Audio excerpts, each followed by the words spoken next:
So far, we've been looking at a lot of limits like this. I might give you the limit as x goes to 2 of x minus 2 over x squared minus 4. And by now, you should know how to do this quickly and easily. You try to plug the number 2 in. When you try to plug the number 2 in, what happens? You get 0 on bottom and you get 0 on the top. And then you know what to do when you get 0 on bottom and get 0 on top. What do? You should be able to do some algebra, in this case factor and reduce. So we factor. This is the limit as x approaches 2 of x minus 2 over x minus 2 times x plus 2. And those cancel. And you're left with, you plug 2 in now, you end up with 1/4. So, when you have a limit, and your limit has a fraction like this, and you try to plug the number in, and you get 0 over 0, you know what to do. You do some algebra, you should be able to reduce stuff, and then you should be able to plug your number in. What if I change the problem a little bit, though? What if I give you the limit as x approaches 2 of x minus 1 over x squared minus 4? Now you try to plug the number 2 in, and what happens? You still get 0 on bottom, but what do you get on top? 1. You don't get 0 on top anymore. What do you do when you get 0 on bottom, but you don't get 0 on top? Any ideas?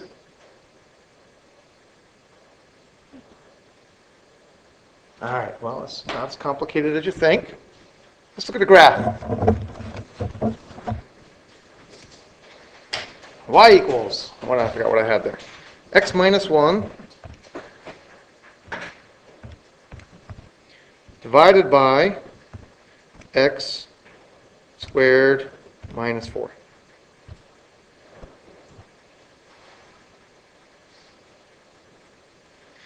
And we're interested in knowing what happens when x gets close to 2. Well, what's happening? What's happening if I'm bigger than 2? Bigger than 2 would be over here. But I'm moving closer and closer and closer to 2. What's happening to my y values? They're getting really, really, really big. In fact, they're getting close to positive infinity. What's happening if I'm close to 2 but smaller than 2? If I'm close to 2 but smaller than 2, I'm coming along this way. My y values are getting really, really smaller, close to negative infinity. So what happens when you get a number, not 0, divided by 0? In this case, we would say the answer is undefined because the limit from the right is positive infinity and the limit from the left is negative infinity. So what happens in general when you get not 0 over 0? It's going to be a combination of infinity or negative infinity or possibly does not exist, as in this case. In this case, our answer would be does not exist. That's what's going to happen. When you have not a number, not 0 over 0, your answers are going to involve infinity. Okay? So in this case, based on the graph, we would say does not exist. All right? But here's what you're going to do in general. Let's say I give you the limit as x approaches 3 of, I don't know, give me something nice to put on top.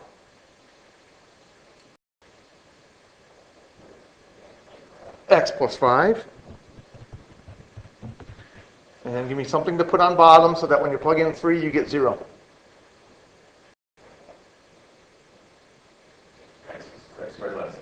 X squared minus 9. I was hoping you'd just go for x minus 3. That would have been a lot easier. But x squared minus 9 will work. So we'll use x squared minus 9. X minus 3 would have been good too, but you guys made it hard. That's all right. All right, so here's what you do. You try to plug in the number 3. When you try to plug in the number 3, what do you get? You get 8 on top, you get 0 on bottom. What that tells you want to do is you want to look at left and right limit. So we're going to take the limit as x goes to 3 from the right of x plus 5 over x squared minus 9. And we're going to look at the limit as x goes to 3 from the left of x plus 5 over x squared minus 9. Since we had 8 on top and 0 on bottom, this left and right limits, they will either be positive infinity or negative infinity. All you really need to do is figure out which one. So I'm going to write equals. I know it's going to be an infinity for both of these. I just need to figure out which one. And it's really not too hard to figure out. Think of having a number close to 3 but bigger than 3. If I have a number that's close to 3 but bigger than 3, is the top going to be a positive number or a negative number? Something a little bit bigger than 3 plus 5 is positive, right? It's a little bit bigger than 8. What about on bottom? If I have something a little bit bigger than 3 and I plug it into the bottom, do I get a positive number or a negative number? Positive. How come?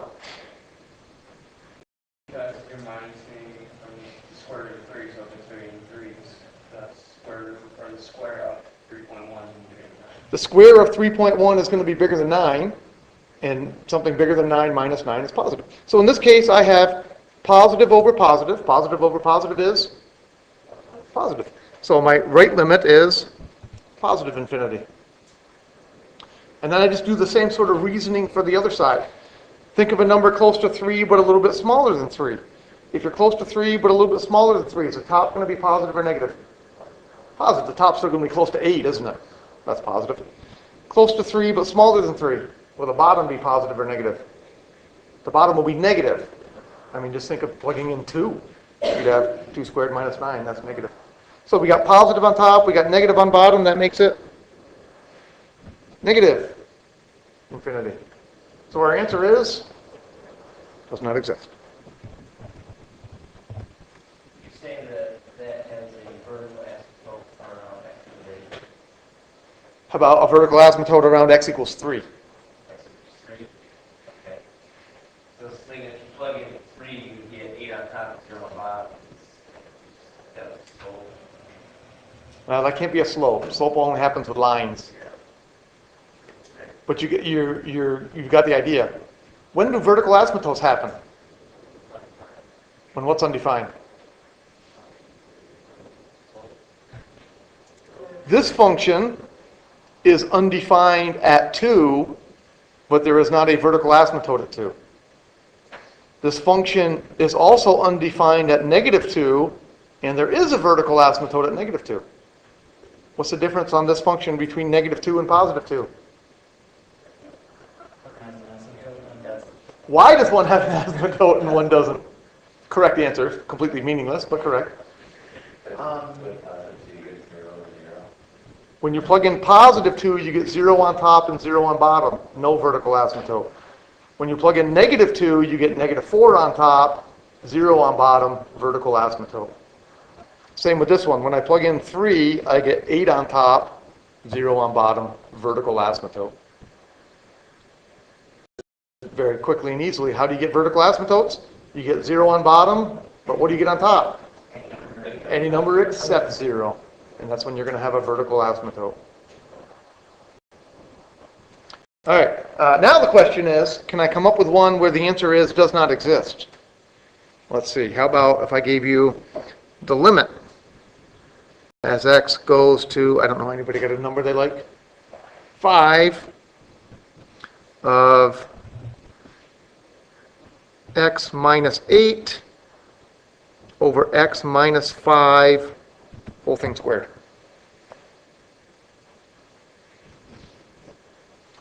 Once again, you begin by simply trying to plug in the number 5. When you try to plug in the number 5, what do you get? Negative 3 on top and 0 on bottom. When you get a number on top and 0 on bottom, you're going to look at your left and right limits. You're going to have infinities. That's why I write them down. Limit x goes to 5 from the right of x minus 8 over x minus 5 squared, and limit as x goes to 5 from the left of x minus 8 over x minus 5 squared equals. I know they're both going to have infinities on them because I know I have vertical asymptotes here. All I need to do is figure out positive and negative. Limit from the right. Should I put a positive infinity or should I put a negative infinity?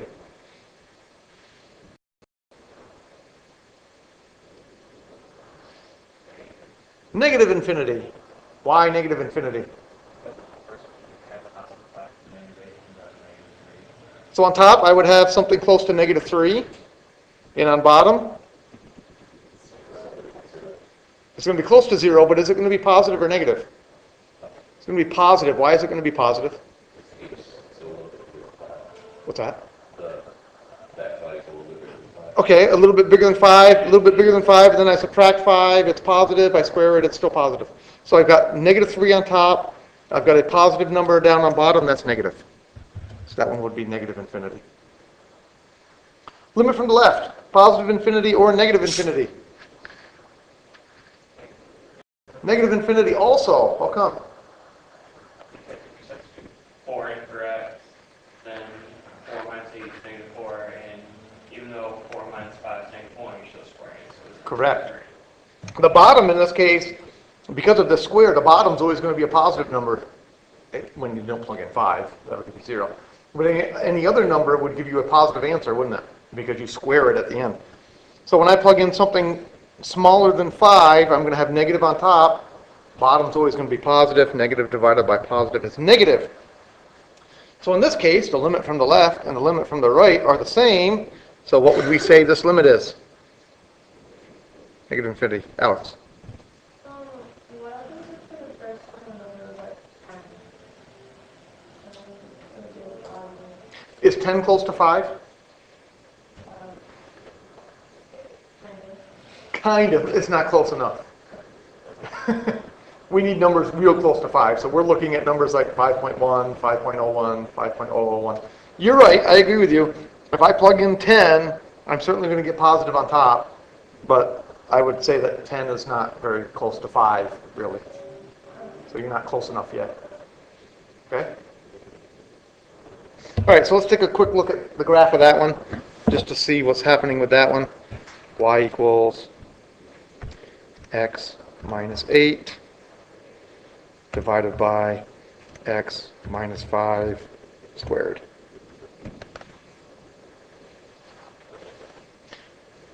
And from the graph, you see exactly what we just said, that when I'm close to 5 but bigger than 5, my y values are going down to negative infinity. When I'm close to 5 but smaller than 5, my y values are also going down to negative infinity. Questions on that?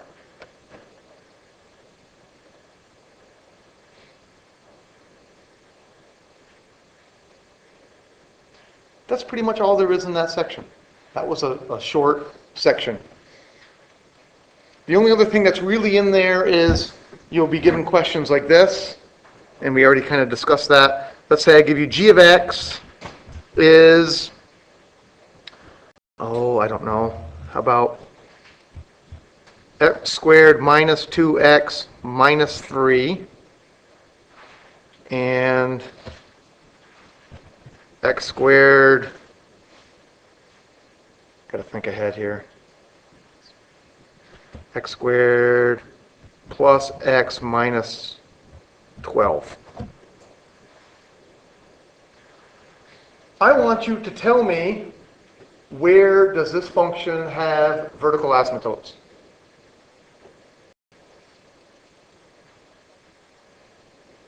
How do you do that?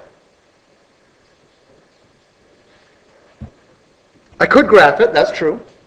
My calculator broke though, so I can't do that. What'd you say? I think you said factor the bottom, which was, you said x plus 4, x minus 3. So where do the vertical asymptotes happen? Negative 4 and positive 3. I think you're half right. And there, x equals positive 3 and x equals negative 4. I still think you're half right.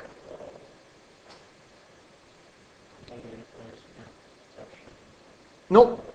No, it should be x equals negative 4. That one's okay. I think this function has a vertical asymptote at negative 4. I do not think it has a vertical asymptote at 3. Oh, because you don't get the reason right now. Because when I plug 3 in, what do I get on top? 0. So you need to be, so you need to look at the top also. That's correct. All right. So we should factor the top also. The top factors as x plus 1, x minus 3. So I think the correct answer is vertical asymptote at x equals -4 only. How come there's not a vertical asymptote at x equals 3? Because it gives you 0 on top and bottom. Vertical asymptotes happen when the top is not 0, but the bottom is 0. What's happening at 3 then? Can you plug 3 into that equation? No. So what would the graph look like at 3? What kind of discontinuity? Not a jump. Just a point. You're going to have one point missing. You cannot plug in x equals 3, but there's not an asymptote there either. All right, let's try graphing that one just to see. Equals x squared minus 2x minus 3 divided by x squared plus x minus 12. Syntax. Wrong button. So definitely there is a vertical asymptote at -4. We can clearly see that in the graph. And this is again another example of where the calculator is not perfect. There really should be, when x equals 3, there really should be a tiny little hole in the graph right there. Unfortunately, the calculator doesn't draw that. And that's one of the weaknesses of the calculator. It's pretty good, but it's not perfect. It doesn't show that. Yes? If I zoom in far enough, I might be able to find it. I agree with that. So let's zoom in. Let's do a zoom box maybe. Right around x equals 3.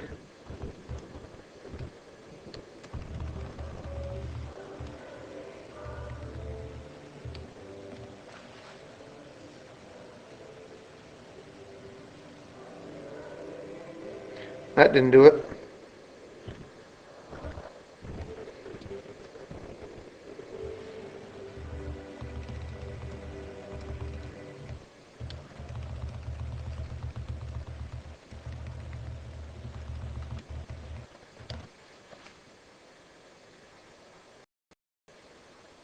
Still not.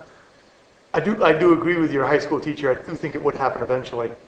And what it deals with is how many pixels there are across the screen. And when you happen to get to the right window where the pixel that shouldn't be lit isn't lit. So I do think it would happen eventually if we zoomed in far enough, but I've zoomed in enough and it still hasn't done it right. The Paul Seeberger app would draw this graph correctly. It would put the little circle there. Yes? Correct. If you do hit trace and you tell it, I want to plug in 3, it will not give you a y value. It will tell you that way that I cannot plug in the number 3. That's correct. But it still do a little dot there somewhere where it really shouldn't. But that's the limitations of the accuracy of the screen.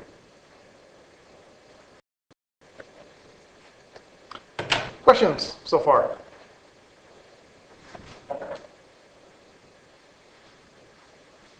All right. Today we're going to go ahead and we're going to start Section 2.1.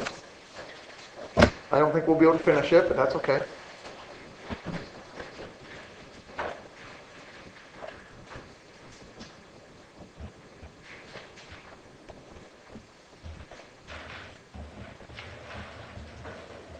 Section 2.1 is about the tangent line problem.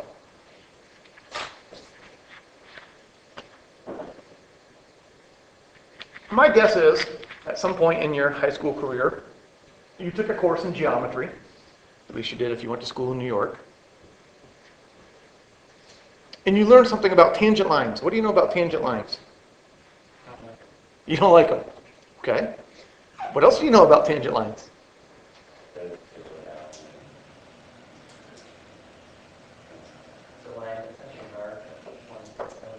Okay, usually when you did high school geometry, you started with a circle.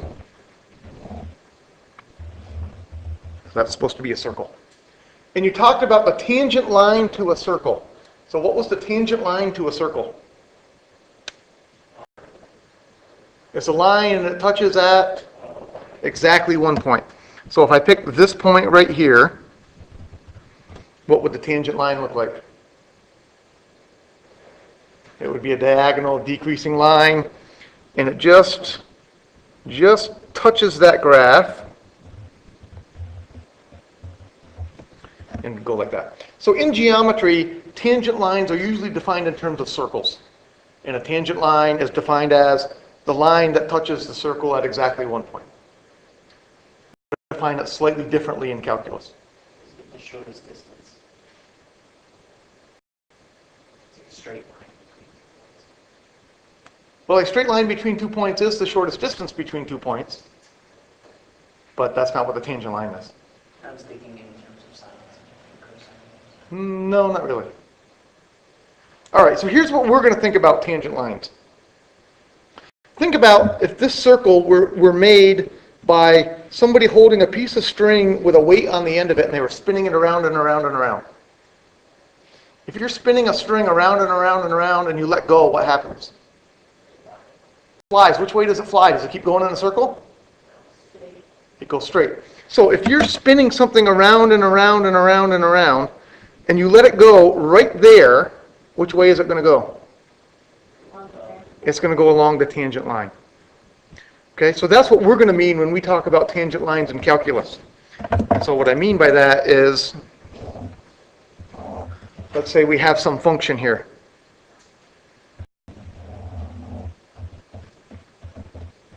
And we have something traveling, like a train maybe. This isn't a really good analogy because my train's about to wreck, but that's okay. We have a train going along the track here, and it's coming along, and right here, the train goes flying off the track.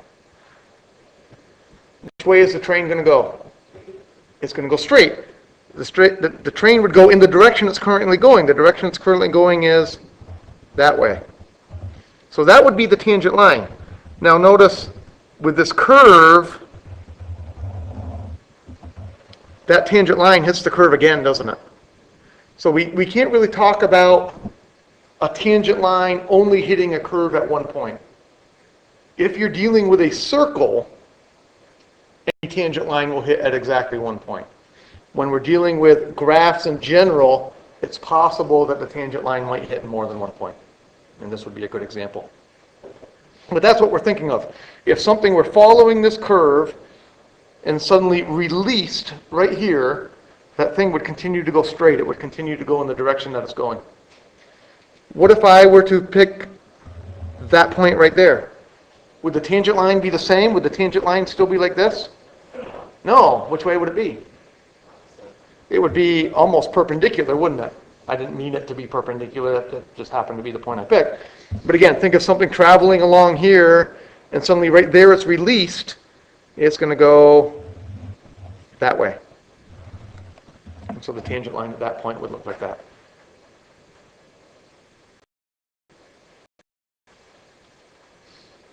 All right, but what we're going to do, we're going to give a little bit better definition of tangent line than that. So to do that, I need the computer.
Okay, so we got a curve, f of x, and we want the tangent line right there.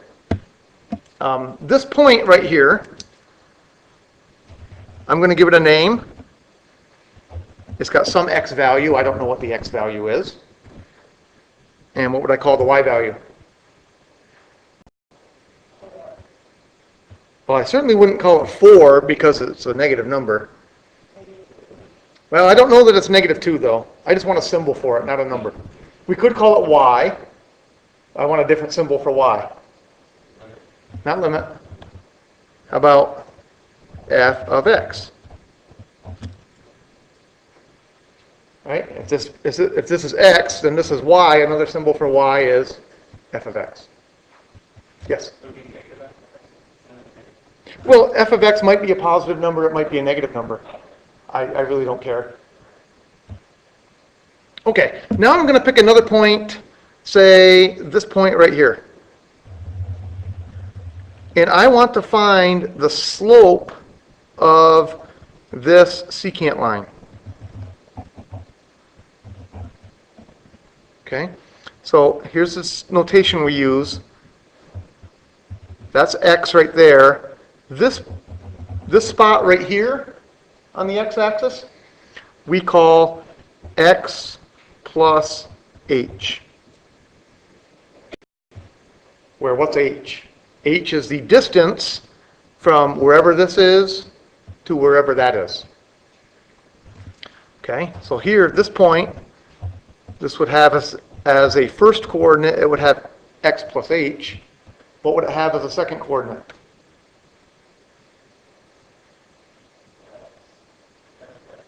Not f of x, but you're close. F of, what was the x value? F of x plus h. So that would be the y coordinate.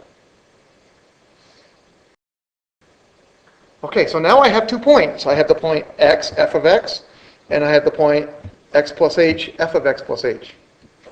So now how do I find the slope of the secant line, which is the black line? I got 2 points. How do I find slope?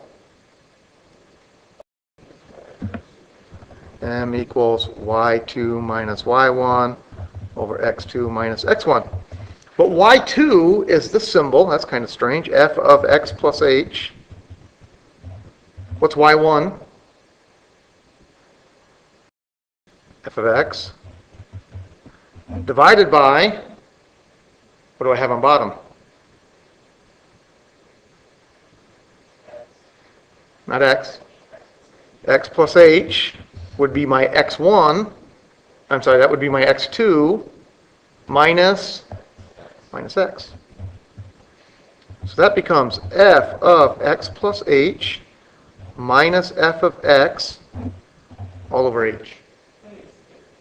It's called the difference quotient. And you might remember the very first day of class, I did an example, at least one example, where we did a difference quotient. And I said, this is going to come up very soon. Something involving calculus, something we call derivatives. See, I didn't lie to you. Here it is. That would be the slope of which line, though? That's the slope of the secant line.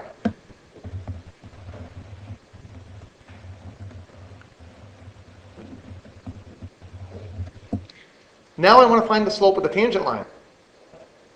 So basically what I want to do is I want to take this point right here and I want to slide it closer and closer and closer and closer. But I can never really make it exactly the same point, can I? Because if they're exactly the same point, then I only have 1 point. So how do I make this line, how do I make this dot get closer and closer and closer and closer to that dot? As what? Limit as x plus h approaches x would work, or the way we would normally write it is we just want to make this distance here smaller and smaller, so we need h to get close to, no, I want x plus h to get really close to x, so h has to get really close to 0. All right, so here's our formula for slope of the tangent line. Slope of tangent, oh, I spelled tangent wrong, tangent line. It's the limit as h goes to 0. All that symbol is saying is make the 2 points get really, really close to each other. F of x plus h minus f of x all over h. So to find the slope of a tangent line, you start with the slope of the secant line, and then you simply make the 2 points that you started with get really, really close to each other.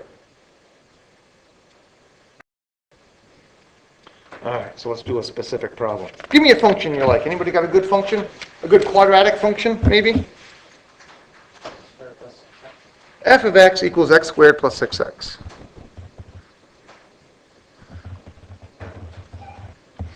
And I might say, find the slope of the tangent line at x equals, anybody got a number they like? 3.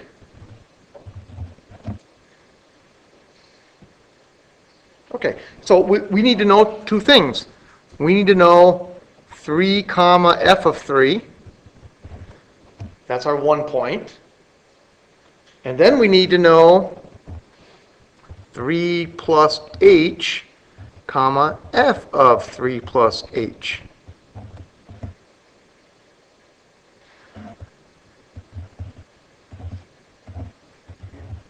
So what's 3 comma f of 3? Well, what do you get when you plug 3 into your function? 27. So that's 3 comma 27.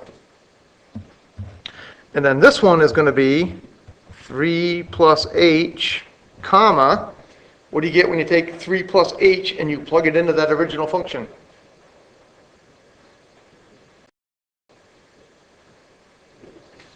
Three plus h squared plus 6 times 3 plus h. That gives us our 2 points on our secant line. Now, how do we find the slope of the tangent line?